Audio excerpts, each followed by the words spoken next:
Bonjour, je suis Hakim Na'lam et je vous propose ma chronique du mardi 17 décembre 2024. Elle s'intitule Merci l'Himaya. C'est un hommage que je tenais à rendre ce matin, un vibrant hommage à la protection civile algérienne.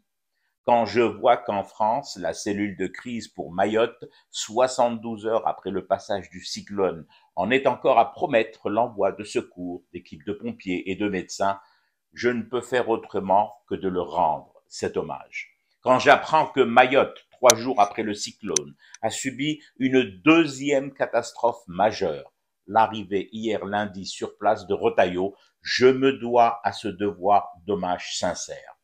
Qu'on ne s'y méprenne surtout pas. Il ne s'agit pas pour moi de me briquer le nombril, de faire dans le one-two-trisme ou de me mettre en mode farfara. Non, mais juste relever qu'en des situations de crise extrême, parfois majeure, le corps de la protection civile des Édiennes a montré de manière éclatante ses capacités à se déployer dans l'heure, qu'il s'agisse de feux de forêt gigantesques, qu'il s'agisse d'inondations, qu'il s'agisse de séismes, qu'il s'agisse de routes coupées par les intempéries ou affaissées pour des raisons diverses, El Pompia, comme nous les appelons affectueusement, ont opéré dans l'urgence, mais dans une synchronisation qui renseigne sur les traditions de formation, de stratégie et de capacités régulièrement mises à jour pour rester opérationnel tout le temps, en tout temps, par tous les temps.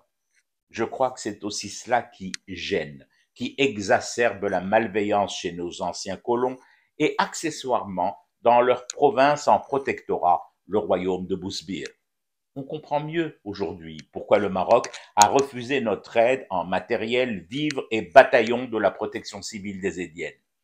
Le séisme de Marrakech a eu lieu le 8 septembre 2023. Nous sommes le 17 décembre 2024. Faites le compte, ou plutôt le décompte mortifère.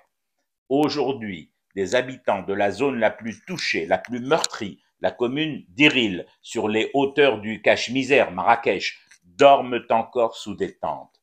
C'est cela que le monarque dealer voulait dissimuler. Les sommes censées avoir été dégagées pour venir en aide aux victimes du séisme de Marrakech ont disparu sous l'effet d'un autre cyclone, celui de la corruption endémique et systémique dans Cannabisland. Ici, en Désédie, les budgets, leur utilisation et leur rentabilisation sont visibles et consultables tous les jours, comme une sorte d'immense livre des comptes ouvert à tous. La protection civile a reçu, il y a un peu plus d'une semaine, un nouveau bombardier d'eau. Lorsqu'il faut déblayer les accès et terrains obstrués par des arbres, des gravats ou tout bonnement par la neige, les camions rouges, hauts sur pattes, tout terrain en transmission intégrale et capable d'intervenir là où les engins traditionnels ne le peuvent pas, ces camions sortent des hangars aussitôt et font le taf.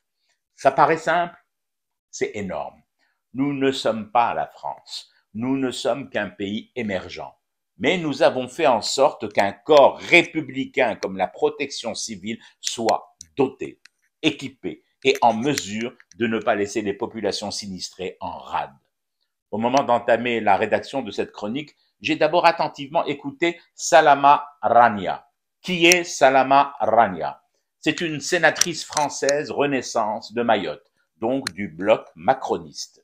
Et elle a dit ceci exactement, face caméra et micro, 3 jours pleins après le drame. Aujourd'hui encore, des Mahoraises et des Mahorais meurent de faim et de soif au bord des routes sur lesquelles ils dorment, dans le froid, sous la pluie qui s'est remise à tomber. Alors voilà, encore une fois, sans farfara, je dis tout simplement merci, l'Himaya. Je fume du thé et je reste éveillé, le cauchemar continue. C'était Hakim Na'lam, je vous retrouve demain pour une autre chronique et une autre façon de dire son amour à l'Algérie.